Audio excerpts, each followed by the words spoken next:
Welcome to the Landco podcast. This is the year-round Waterfowl Hunter series, where we dissect the monthly activities of a successful waterfowl hunter. I'm your host and managing partner at Landco, John O'Reilly.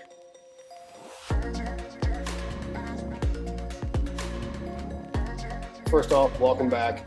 Year-round Waterfowl Hunter. The goal was to record an episode every month, and we started off really well, and I guess as expected, we just got super busy during the middle of the summer, and we were trying to figure out the last time we had one. We thought it was August, but it looks like we're June, July. So, and Jody smashed his phone in his skid steer door. Yeah, right. So it's gonna be a little blurry tonight, fellas. My bad. Might be a little blurry, but most people listen. No big deal. So let's pretend that's right. The last episode was July, which is crazy. So we have August, September, and we're in like mid to late October now, which actually is a good segment because that's kind of like the end of the all the work leading up to the season, right? Can we frame it that way? Yeah. Okay. We're getting a little more free and loose with these, which I actually kind of enjoy. So we haven't, I don't know what Jody has been doing. He doesn't know what I've been doing. August was a little bit were you still planting anything in August? We're past that, right? We were focused mainly on dirt work by the time August rolled around and trying to get stuff patched up and ready to start pumping for teal. Okay. So explain that, because we were doing dirt work, but nothing that we're going to hunt this year. So when you're saying dirt work, you're talking projects in the future or projects that are ongoing you're going to hunt this year? Projects that we were finishing up there in August, and we've been continuing to do dirt work here. We got rained out a couple days ago, but we're down to the finishing touches on several different projects, and literally as water control structures were going in last week. We were starting the pumps and trying to get a jump start on soaking everything up. It's been really dry here the last 3 or 4 weeks. Yeah. And so it's going to take a little time to soak stuff up. Have a half inch, maybe an inch of rain coming tonight that should help us out, but we're pretty dry. Yeah. We have been too until about the last week. As you were talking about dirt work, it sort of dawned on me that I've been trying to avoid conversations about projects that don't relate to this upcoming season. Mm-hmm. And I'm not sure that's actually fair, right? Because we're always doing stuff for the next year and the next year. Right. And this can only be a couple minute conversation, but we've tried not to talk about that because, we have that going on year round. Mm-hmm. But that's a big part of it, right? A lot of the stuff that you're going to focus on next year is stuff you're working on developing this year. Mm-hmm. We haven't done a very good job of that, have we? Or maybe I haven't. Well, it may be different. A lot of the projects that I've been working on have been, maybe in motion since last year, and we're trying to, come full circle here late summer, early fall, trying to get dirt work finished up. And there are projects that I don't have anything started like I did, coming into this year. I don't have a bunch of stuff that was left undone from the year before because of all the flooding that we had. But just in the last few weeks, we've been able to patch up some levees and get things kind of back to square one following the flood of 19, and kind of nice to be kind of back, back to a spot where we can maintain this level instead of, constant repair mode. Yeah, but so some of these projects that you've shown, there's no way. Well, I don't know. Maybe they are. they're like year one, like that timber hole, for example, right? Like, Mhm. there's no way that that's 100% where you want it for this year already, is it? So we shut that down right around Labor Day. We shut down that project. We got done with all the dirt work. We got the water control structures in. We got 6,600 feet of electric put in and uh, two wells drilled, rock on all the spillways. We are ready to rock and roll. Uh, So that's ready. Gosh. and So, then left. so you have nothing. What's that? So go, you finish that, and then I have a question for you. So we left that project to go start another project across the tracks. It was 3 miles of levee that we just Ooh. up. Or we're 95% there. We got a little bit of So finish work. so those are all projects that you can finish up, and this is the year to hunt them. Yeah, Really. yeah. So you haven't. So that's uh, again, this is why this is kind of cool. We're the opposite. Like, most of our projects that we're doing this year are for next year. Hmm. Does that make sense? Like, we're consistently packing up stuff, maintenance like you're going to do every year. But most of our development projects, we won't have them how we want them until next year. Hmm. Hmm. So you don't have any going on. We're too deep into this, but you don't have any that you're like, yeah, this isn't the year for them. Like, it'll be we've made good progress, but 2021 is the year that this will click. Uh, yeah, there's definitely development opportunity with what we've already started, but I Got put it. really, really hard all summer long to make sure that we had the infrastructure where we needed it in order to be fully functional on this particular club.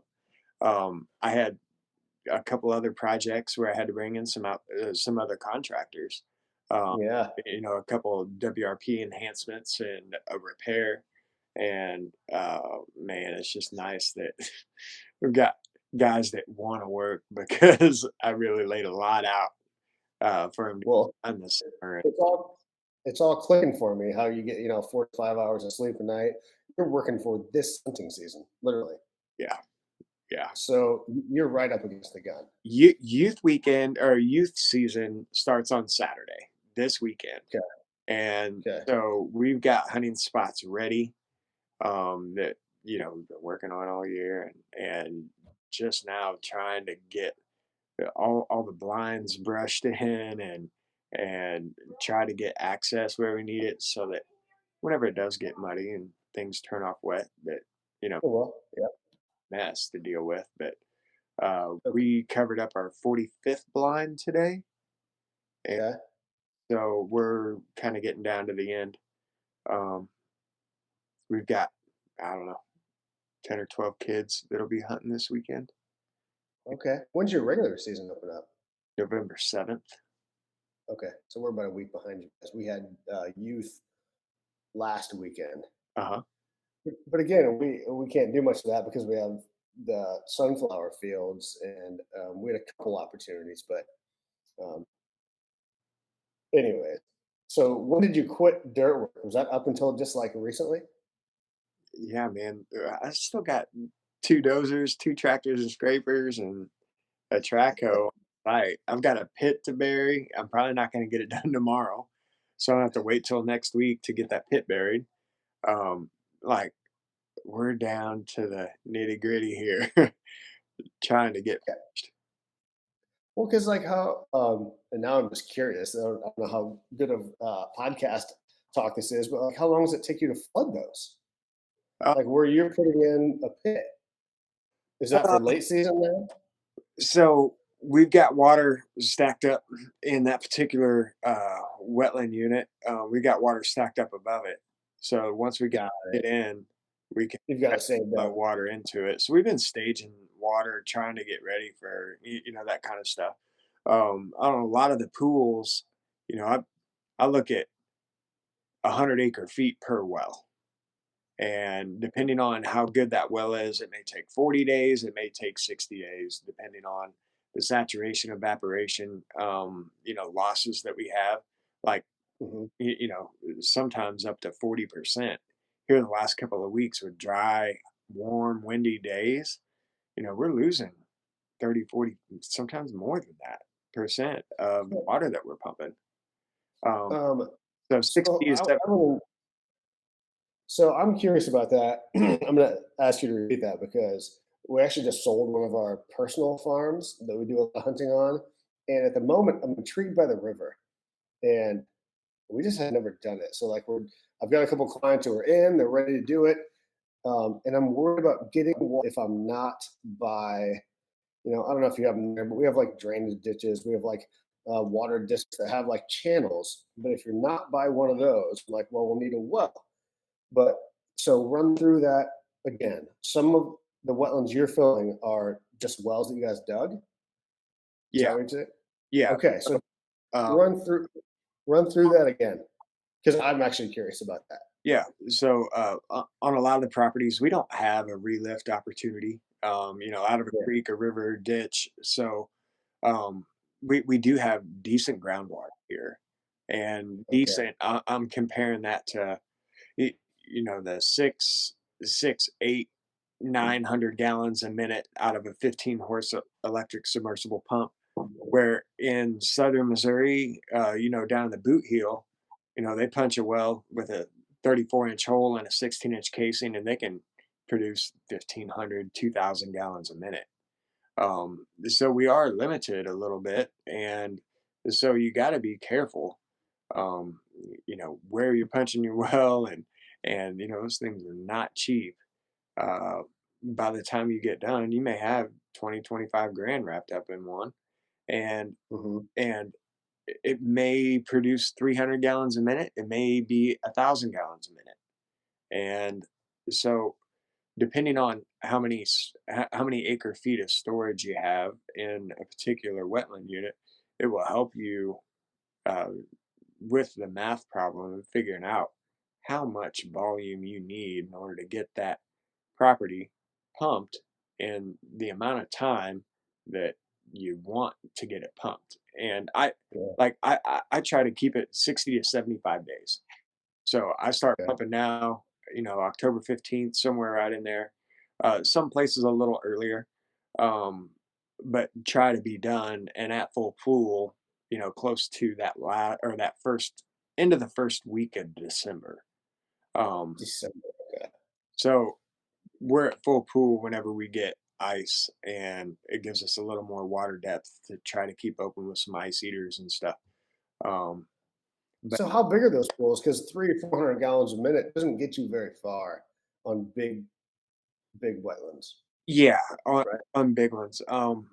Thankfully, thankfully, we punched 6 or 7 wells this summer, and all of them have been Yeah. 600 gallons plus. So Okay. we've been pretty fortunate in the area that we've been working here this summer, and it looks pretty good. I mean, as far as the volume of water that we're getting out of each well, and Okay. a little bit of rain will go a long way. If we could get a couple inches of rain, it sure would help everybody around here. Yeah, a couple inches is what it takes. So we're kind of getting into from August to like, did you start filming it all September or was that mostly October stuff? Um, You started filming some in no, we September? we did. We started, some of the pumps in late August to get ready for teal Okay. season. We Okay. had a good push teal early in the season. Opening day of teal season, we had more big ducks than I've ever seen. We had more No way. pintails and gadwall and widgeon and mallards. I mean, we were out there, and you had to really be careful. I mean, because teal were not the only species around. Um, and we had a couple of groups of widgeon that come buzzing through there. They look a lot like a teal whenever they're flying. Yeah. Um, Yeah. but anyway, it was really interesting to see the early push of big ducks, and that early migration, kind of get started in September. The last couple of weeks, we've had specks rolling through, and we got a pretty good push ducks uh, earlier in the week, and I think we're probably due for another one with the Yeah. we No. got rolling in here. I mean, Well, that's a good sign, right? Because like the prevailing theory is that they're not going to leave Canada, right? Because nobody's shooting at them. So I haven't heard any reports, how the guys are doing in North Dakota, but not one of my buddies was up there last week and said if you could it wasn't being hunted, it was really good. There are a lot of birds up there. But I bet. a lot of hunting pressure at the moment. Yeah. A lot of I tried to book a trip to go up there, but I think I was too late to get a license. But I had the same theory. Like, well, if you can't shoot them in Canada, North Dakota should be good, right? yeah. But that's a good sign. I feel like last year was kind of that way. Last year, we were shooting mallards literally opening weekend. Mhm. Usually, we don't shoot mallards consistently until like Thanksgiving. Even. Yeah. So hopefully that happens again. Yeah. I think we're on that course. I really Good. I think we'll see a lot of birds show up this weekend. Nice.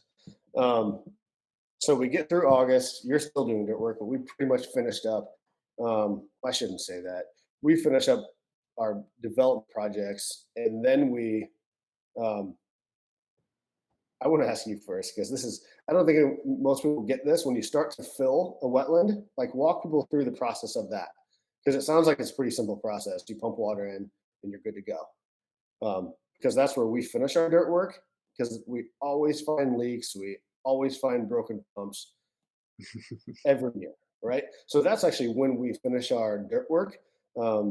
We've got all our new pits set and we go to pump and inevitably we find like a little muskrat or Mhm. water when we drained last year found its way underneath the pipe or whatever. So we patch up all those, and that was done 2 weeks ago. That was the end of our dirt work, and then we get into the pumps. Are we on the same track? Like, is that about the same time frame that you're working? Yeah. So you finish up dirt work and start the pumps up, right? I mean, Yeah, and that's easy, right? Um, the first brand new pump we got didn't work. Was running too hot. Was tripping the breaker every time. We have to service it. I think at our hunt club we have, I don't know, 6 pumps, something like that, and 8 aerators. Two of the aerators went out. Um, Again, we service the pumps every year, but it is like that 10 days where we start to pump. The first five is like full on maintenance to make sure everything works. yeah. You guys go through that? A guy that I know, friend of mine said, farming is the brief interlude between breakdowns. And it is very true of pumping water or doing dirt work or farming. If there's a problem, it's going to surface whenever you need that piece of equipment the most. And, To work. it's Correct. always last minute. Oh man, we should have turned this pump on yesterday. And you go to turn it on and breaker's bad, or ladybugs got up in the breakers, or the mice built a nest inside your control box and chewed up all the wires, or there's a problem with the electrical company. They got to come out and replace a transformer, or you get diesel engines involved and start talking about all the all the hoops that you got to jump through in order to keep those things running.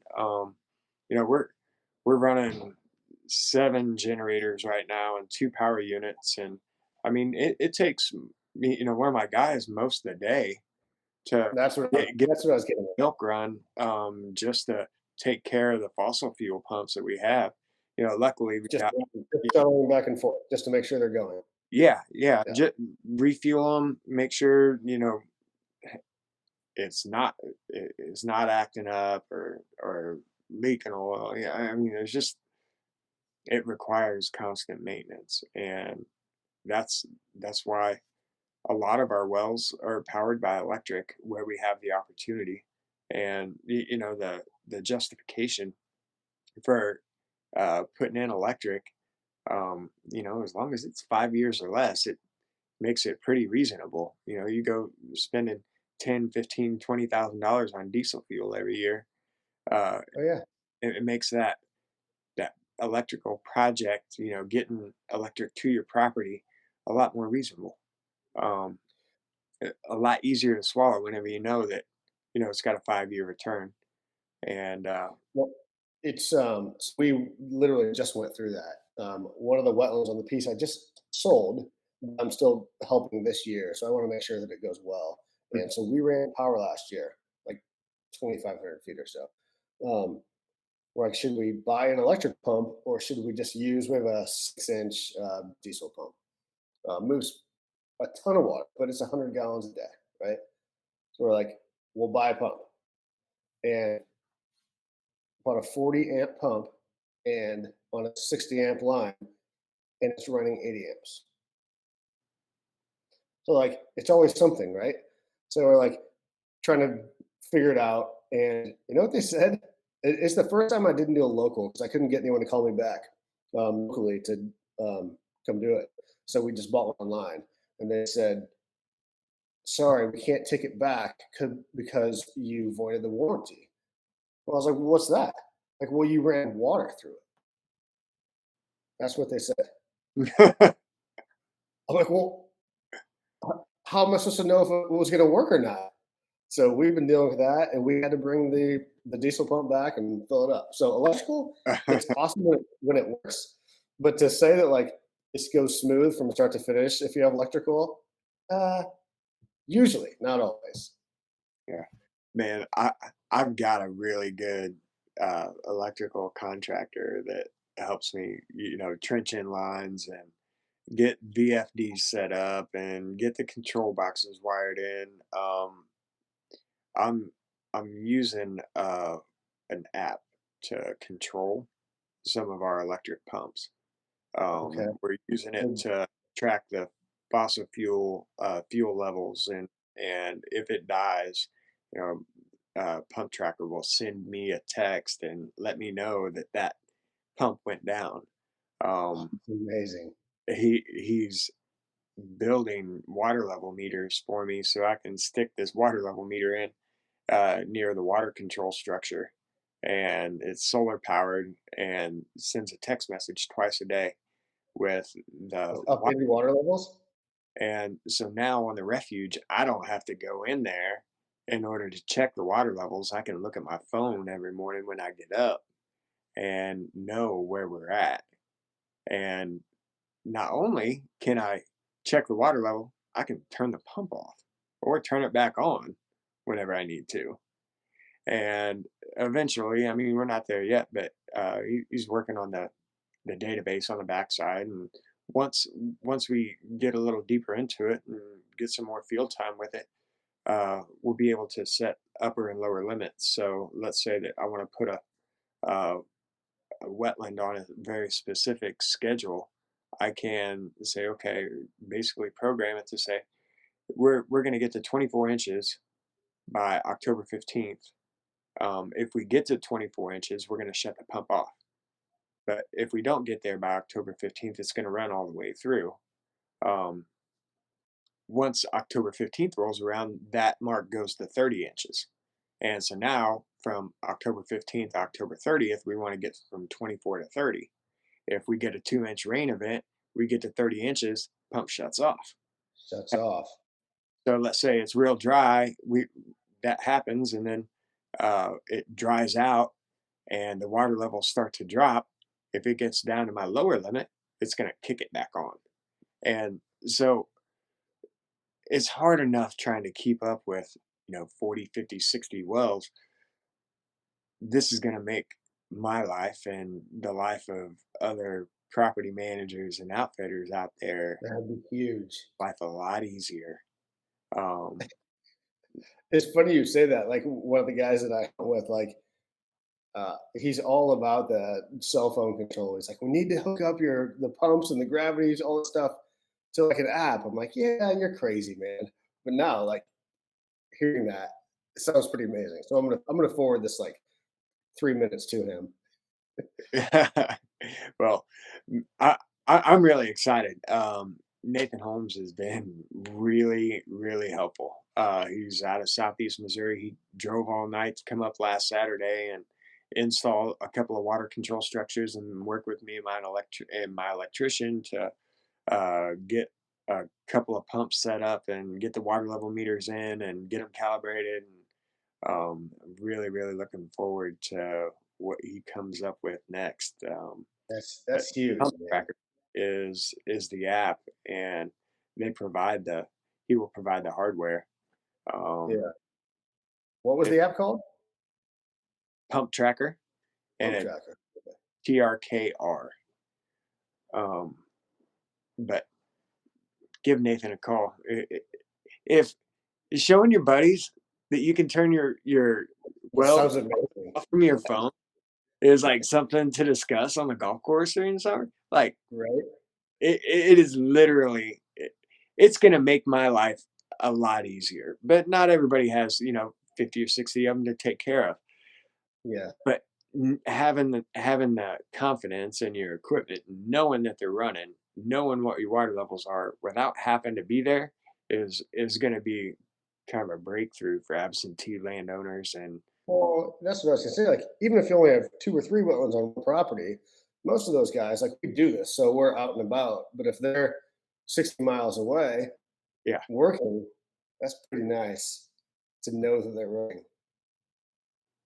This is sort of off topic, but not, and we'll bounce back to what would probably be October at this point. But so you can check all your pumps on your phone. Have you moved or tried the cell trail cameras for waterfall scouting yet? I have it. um I will. Do you want to? I man, I better be there every day. Like I'm ready to trade my shovel for a shotgun, so I'm going to be scouting every day. um I know, but you so can't be I all of those not places. move in that direction. No. I'm going to. Matt Lynch, one of my, let me pull it up because he just got like 20 of them. One of them sends videos. Let me find this. But like, how great is that? Because a lot of these spots, at least mine, are hard to get to, right? Like you have to physically get back there if you want to see what's going on. And there are spots that, frankly, like we don't hunt that much, but there's birds there. And if you knew there was a pile of birds coming like 3 nights in a row, how awesome would that be to change your scouting and hunting, Hmm. right? Well, uh, well-informed decisions are best, right? Yes, right? So it doesn't matter what it takes, whether it, you're sitting on top of the hill, overlooking the wetland in the evening, watching birds go in or trying to pinpoint where they're going, or you've got cameras scattered out trying to figure out where the birds are using and what time of day. Um, Hmm. there's no replacement, that time or effort into scouting. Um, you know, I'm sure everybody's heard it. Uh, Scouting's 90% of the hunt.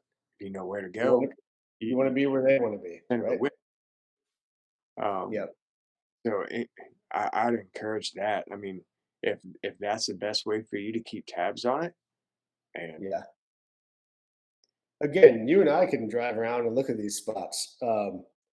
Most people don't have that luxury, right? yeah, Like I only get to hunt. We haven't even discussed this. I hunt once a week, twice a week. I don't know. I just can't get out that much. I rely on my farm manager to be like, you call me and tell me when they're flying if I haven't been to a certain spot. And he does. But if I had pictures coming in or video every, night, I think that would change my approach. yeah, Or if I'm a landowner that's like, I don't know where most of them are from there, Kansas City or wherever, and you're, how many miles is that from where you're at? yeah. A lot of these 100. guys are driving 2 hours up here. Yes.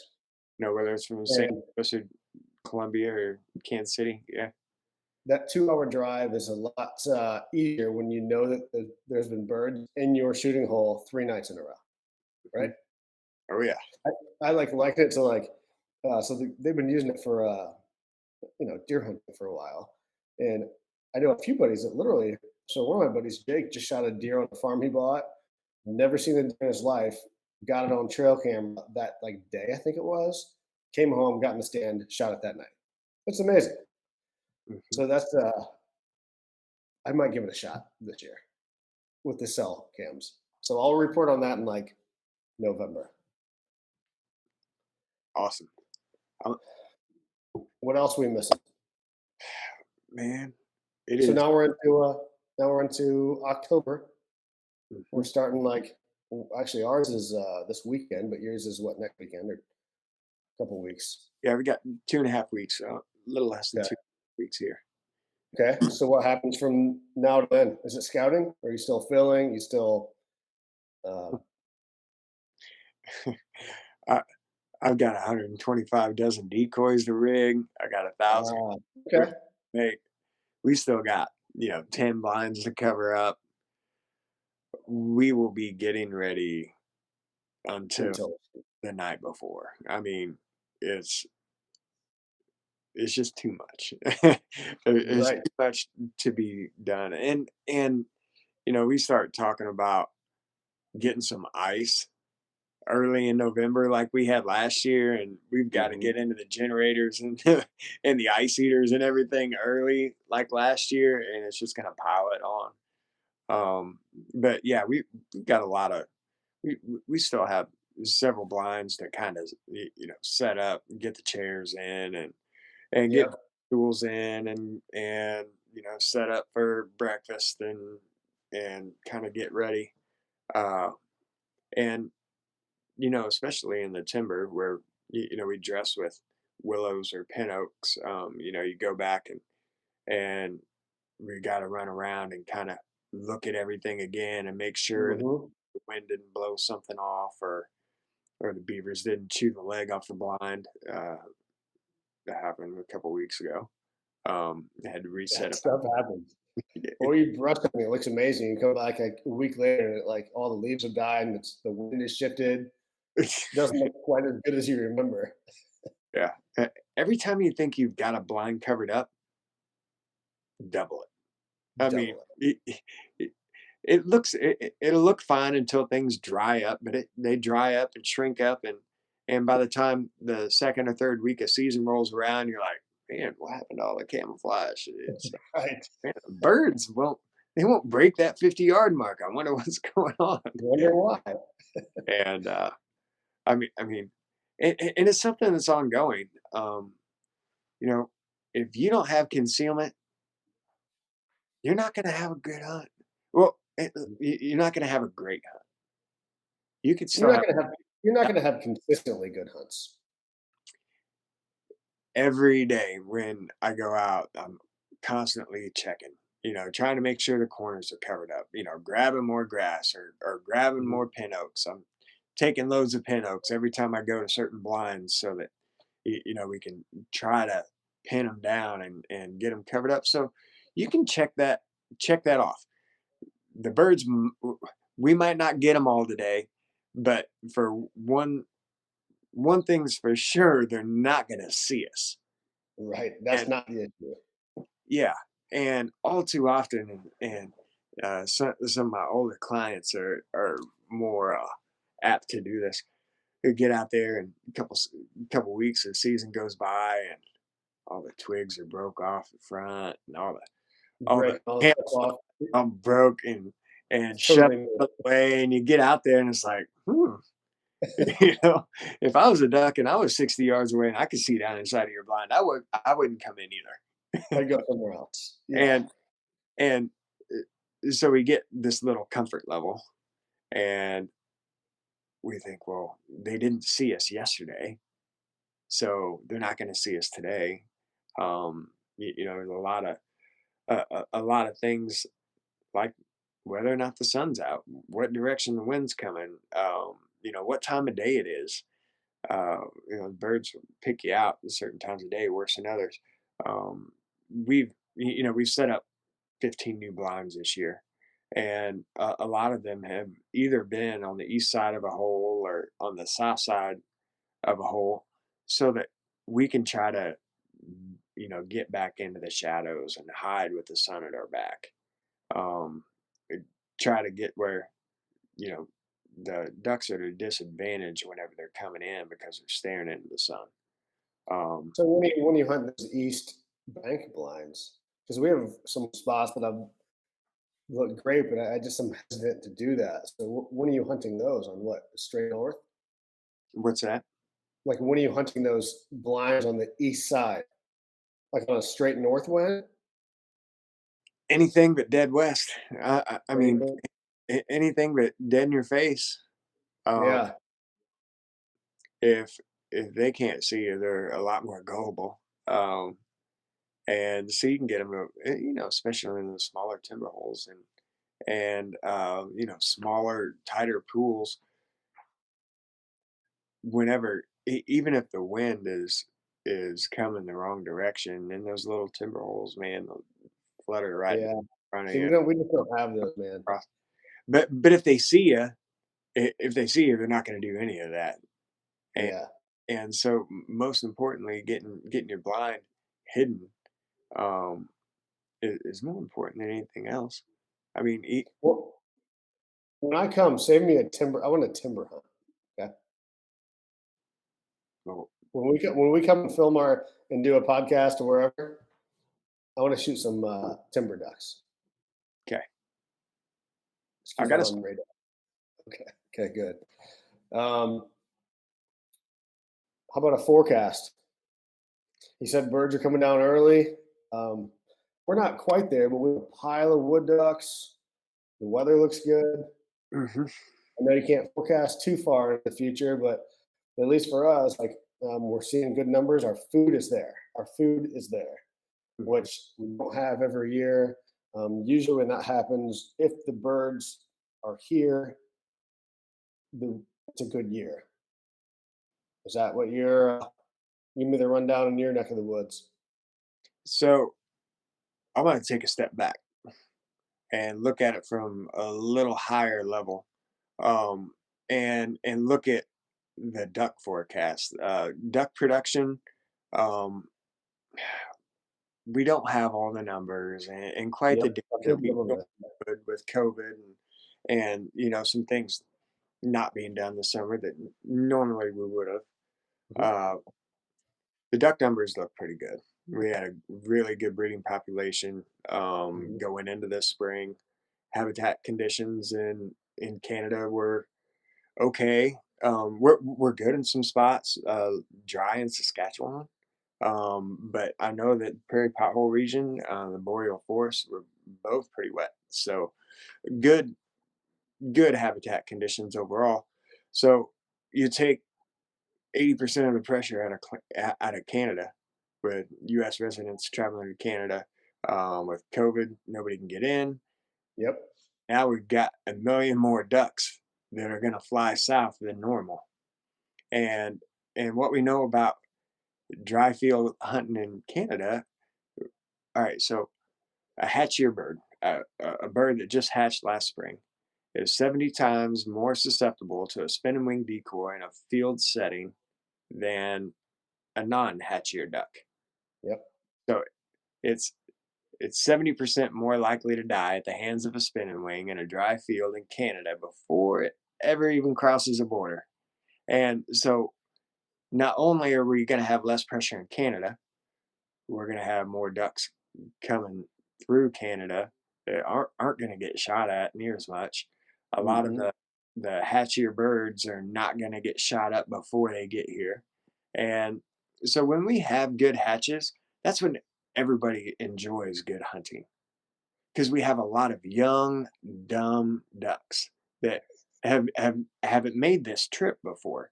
yep, We talk about it all the time with snow geese. Oh, there's just no juvies this year. It's going to be a terrible year. Blah blah blah. Or hey, there's a ton of juvies. Everybody's wound up about it because of population. Well, it's so crazy that we look at snow geese so specifically trying to identify what the juvie numbers look like in order to figure out whether or not we even want to go hunting. And we turn to ducks and we don't treat them the same way. We it don't think doesn't about work them as the well. same way. Yeah, Those hatchier birds are the most gullible ducks that we're going to have. And I can guarantee you, it's not going to be a 10-year-old mallard drake leading the pack of a bunch. He's going to be in the back watching everybody else get shot up. You know, right. that bird didn't live that long by being dumb. And hopefully, man, we get to see a lot of dumplings this fall. Oh, I hope so too. Big groups, but at least so you're on the positivity train because we've got like half and half here. Like a lot of guys are like, "Yeah, that's good. No one's going up to Canada," but they're just not going to leave until it's too late for us. Like, yeah, some of them will leave. It, They're like, if there's no pressure up 8 there, degrees tomorrow night in Saskatoon. I is may that what it is? leave. They'll leave, right? Uh, I'm excited for it. So I don't know. We when we have food, we do well. And this year we have food, so hoping it's good. But if not, I'm coming to Missouri. Well, we come to Missouri anyway. Um, Deal. we we get 3 or 4 or 5 inches of rain over here the next couple of weeks, and uh, it's really going to help us out. Yeah. Collective as a region, putting some water back in some of these little potholes and stuff. But the bottoms are loaded with food over here. I mean, All just right. tons and tons and tons of moist soil. Like the moist soil production in the area is maybe better than I've ever seen it. We had a really Mhm. wet July and August, and um, we don't have a lot of crops in the bottoms with the flood, last year. Yeah. Um, but we've got a lot of moist soil stuff, and there are some clubs around that have some hot food. Not not as much as normal, but Yeah. still quite a bit of pretty good food plots, and corn that's you know might make 120, 150 bushel an acre, but That's um, good enough for that. yeah, yeah. What's the public hunting situation there? That's a big debate here whether that's going to help or hurt because, and honestly, I don't pay that much attention to it, but I hear that like walk-ins are a disaster. It's kind of a disaster how to check in, and they think there might be like less pressure in general on those spots. I don't know if that's good or bad. I think a lot of MDC's um, approach to this is doing more stuff online and Yeah, trying to put people in spots so that there doesn't have to be that much interaction. I mean, you go to a draw room and everybody sticks their hand in a box to pull pills. Well, I can't imagine they're going to be pulling pills this year, yeah. in light of all the stuff that's going on.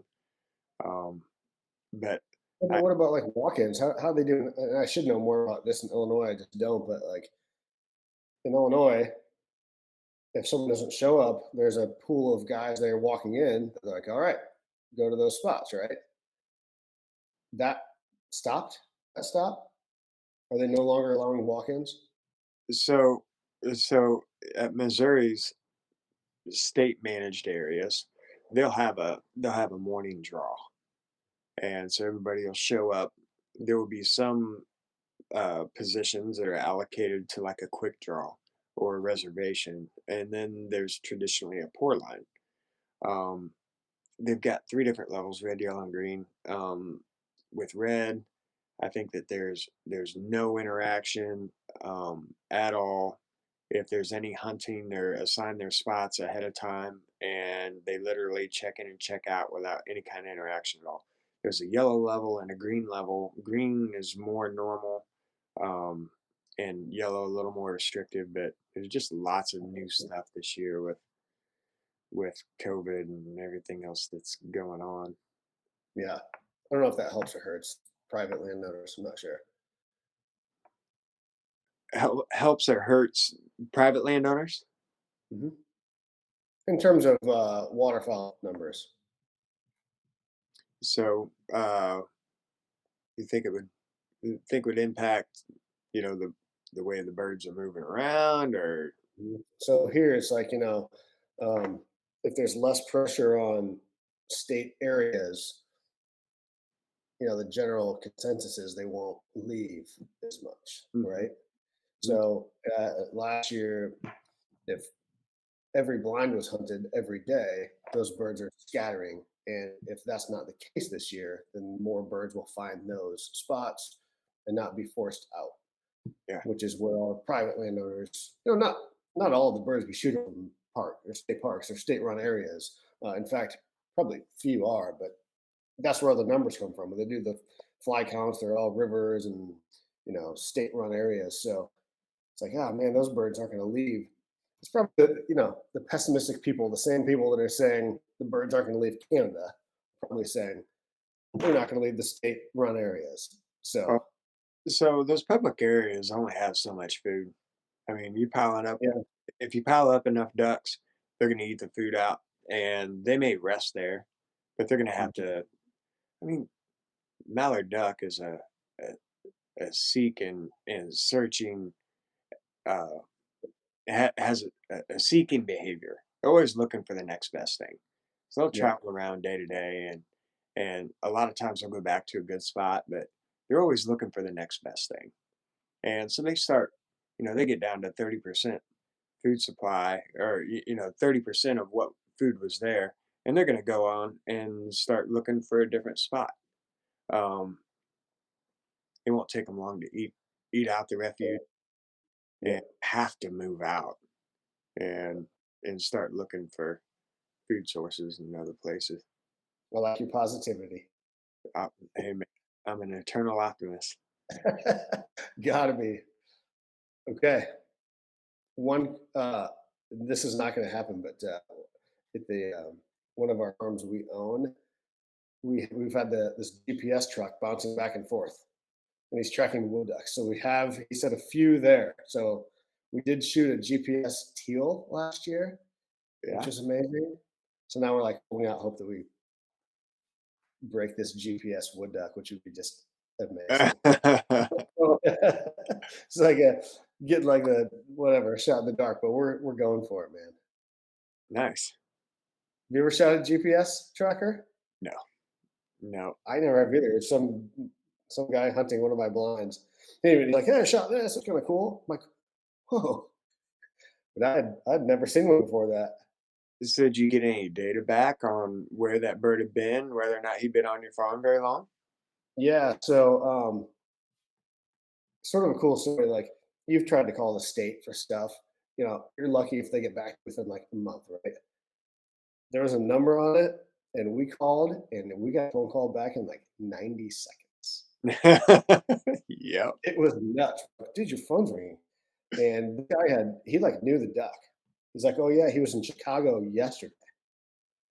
Um, so they did like 20, they were put the GPS tracker on 20 and up in Canada somewhere and 20 down like Louisiana.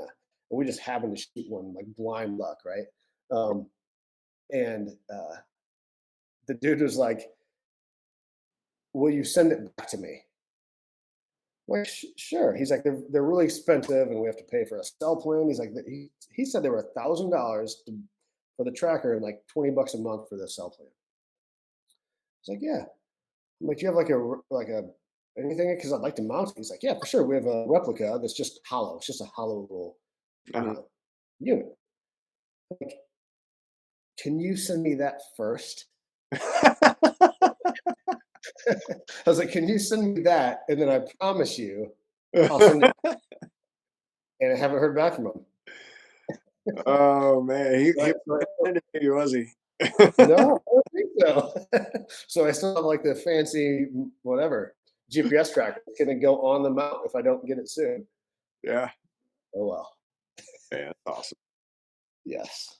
Okay. Well, we're long. We're 48. I try to keep them at 30. Anything good that we should have talked about that we didn't? man. Uh, Hunting season's right around the corner. I've been pushing way for a long time, and the 70 and 80 and 90-hour weeks are about over with. Yeah, Uh, but once you get to the season, you don't like sleep in, right? no, no, it makes getting up even easier. I mean, You don't get any more sleep. It just is easier to do. yeah, uh, Yeah. just rekindles the fire, man. I mean, Yes. it's I'm with you. coming right up. Well, send some pics and we'll throw it on social media just to keep everyone all fired up. That's what how we roll it here. We'll do that in between episodes. So Man, so um, So we're end of October now, Illinois. We start Saturday. You guys start, you say the 7th? Yep. So if we do one about end of November, we'll both be about 3, 4 weeks into the season, and at that point it'll be mostly fun stuff, right? Like we'll be talking Yeah. about So hunts. by the end of November, you just need to come over here, End of November is that the time? man. Anytime after Veterans Day, Really? See, we don't get great. Like most of our like outstanding hunts don't happen until December. really. Yeah, like where there's nothing, you just sit back and they're just crashing on you. It's rare that those happen before December. You guys are rolling earlier than that. Man, we get our first big push of mallards usually by the 10th of November. Okay. And then after that, we're on pretty good. But I think I think by the end of this weekend, we're gonna have a fair amount of ducks here in the Golden Triangle. I pulled up to a property today, check the water levels and turn a pump off, and there were 3,000 specks and Ooh. 2,500 pintails sitting on a wetland. I mean, it's it's here. Like, Yeah, I take back the timber hole. I want a pintail. uh, You just don't get many of those here, man. man, I've got a farm that's got like 400 acres solid of water hemp, and every farmer that is probably cussing me right now, but I saw all that stuff out there, and all I could think was about was all the pintails we're gonna shoot on that farm. Oh, I'll take both. I'll stay for like a long weekend. Yeah. Well, it's I don't know. I've seen it done, but I don't think we're gonna get many pintails in the timber. So we'll just have to get a couple of Well, yeah, I'll stay for a long weekend. It'll be fine. yeah, We'll go pintail hunting and then we'll do a timber hole. easy enough. All right, cool. Well, we will catch up about a month, 5 weeks or so from now. And in the meantime, we'll put some pictures up. It sounds good, John. I All right. appreciate Thanks for joining us, man. it. All right, man.